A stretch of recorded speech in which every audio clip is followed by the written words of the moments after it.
Kaya ang sabi ng mga netizens, tik-tik ba yan?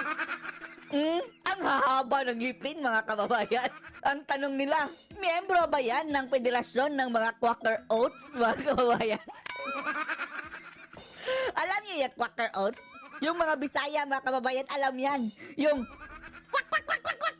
Quaker Oats, oh, yung mga on the wings of love daw, mga kababayan.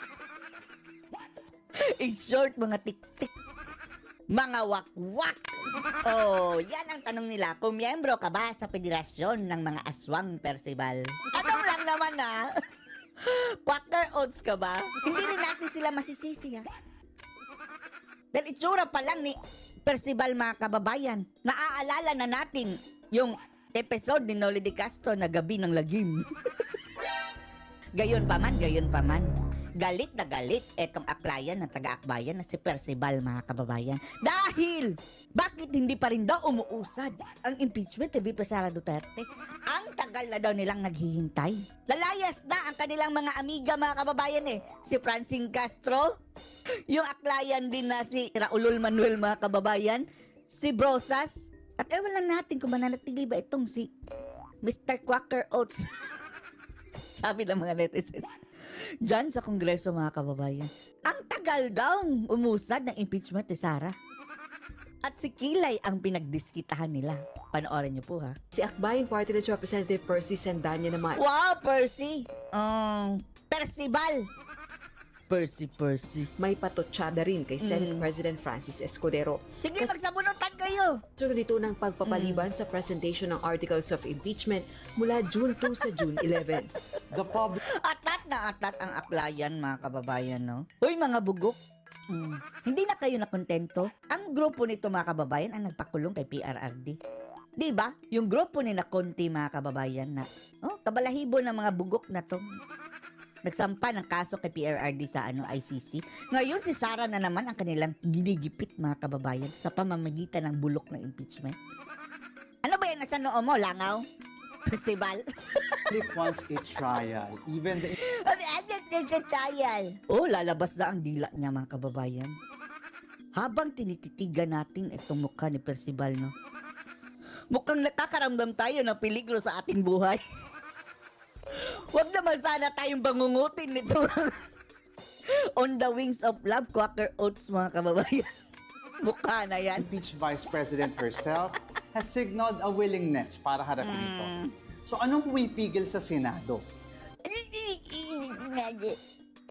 Natatakot ba ang liderato kay Sara? Ay, nako. Tanungin mo kay Admiral kung sinong natakot.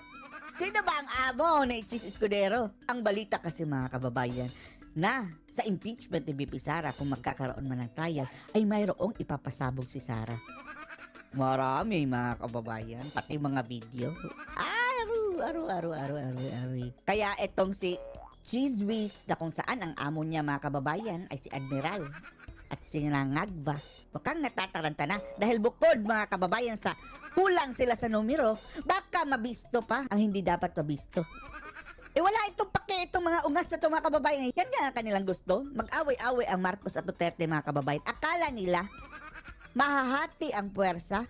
Idumi lang sa kuko ang puwersa ng mga Marcos, supporter ng mga Marcos, mga kababayan At ang grupo ito, doon sa mga reject, mga kababayan, na natambalos-los. Parang may faction na ang mga bangag, mga kababayan Grupo ni BBM at grupo ni Tambalos-los.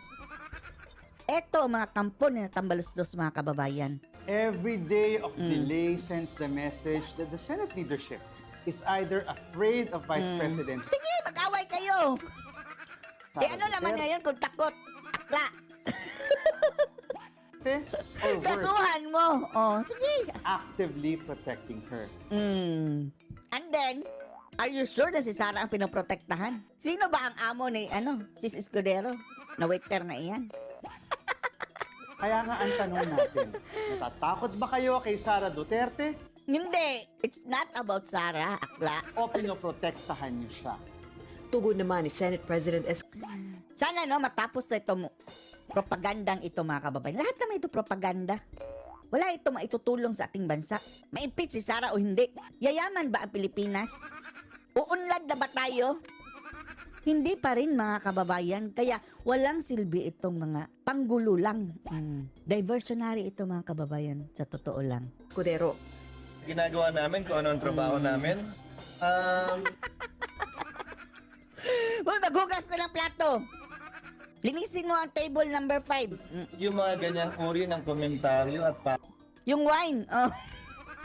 Ano ba trabaho? Ay, senador pala ito mga kababayan, no? Oh. Nagiging waiter lang pala ito kung kasama si Admiral. At yung mga ganyang uri ng komentaryo, klaro nang gagaling sa kampo na tutol kay VP Sara at Sige, mag-awayan kayo. Wala kaming pake. pabor sa impeachment. With due respect sa ating Isa pa to. Isa pa tong speaking of the devil, mga kababayan. Kung si Percival at tawag ng mga netizens sa Quaker Oats on the Wings of Love na gabi ng lagim. Isa ring entry sa Magandang Gabi Bayan, Gabi ng Lagim ni Noli Di Castro, mga kababayan. At dalawa sila. Ano ba tong mga anti-Duterte, mga kababayan, no? Parang mga Quaker Oats, mga kababayan. Senate President. No? So, ang tanong ko dito, sino ba yung pinoproteksyonan mo sa ganyang sinasabi mo? Taong bayan Sino nga ba? Baka kasama si Admiral ang pinoproteksyonan dyan, ha? ba? O si Sara Duterte? Hindi si Sara. Sino bang amo ni Cheese? Etong mga bugok, mga kababayan, no? Lahat na lang isisisi sa mga Duterte. Kinundena ng mga nagrereklamo at endorser ng impeachment complaint ang patuloy na pagkakaantala ng impeachment trial ni Vice President Sara Kaninong kasalanan yan in the first place? Itong mga bulok na to, mga kababayan, no? Kung nag-antay lang sila, mga kababayan, ng July sa bagong Congress, tsaka nila pina-impeach si Sara Duterte, tuloy-tuloy sana yung mga kababayan, yung impeachment. Pinilit nila bago mag-eleksyon. Iyan, nagkagulo-gulo. Hindi na nila malaman, mga kababayan, kung dapat ba ituloy o hindi dahil baka lalabag sila sa batas. Duterte. Naniniwala ang Makabayan Bloc lawmaker Ang mga animal, mga kababayan. Ay girl, isa pang mga dumagdag pa yung si Renato Babalo, mga kababayan, sa mga Quaker Oats. Yung mga federasyon ng Gabi ng Lagim. Diyos ko, mga nilalang na iyan, mga kababayan. Feeling na feeling yung mga makakaliwang grupo, mga kababayan, na andun lang sa kalsada dati. Andyan na ngayon sa Kongreso, binigyan ng pulpito, mga kababayan, para magkalat ng propaganda laban sa mga Duterte. Ito pa ang laging kinukontra ang gobyerno, mga kababayan, Bakit hindi ito imbestigahan, mga kababayan, kung mayroon silang ties doon sa mga nakikipaglaban sa kabundukan? Nang sa gayon ay tuluyan na itong putulan ng sungay. Panagutin sa batas. Sumisip-sip ito ng pondo ng bayan para tayong ginigisa sa sariling mantika. endorser sa ikalawang impeachment complaint at kabilang din sa mga lumagda sa articles of impeachment na inihain. Nagdadahilan na lang ang Senado Humanda kayo kapag si Sara na ang presidente.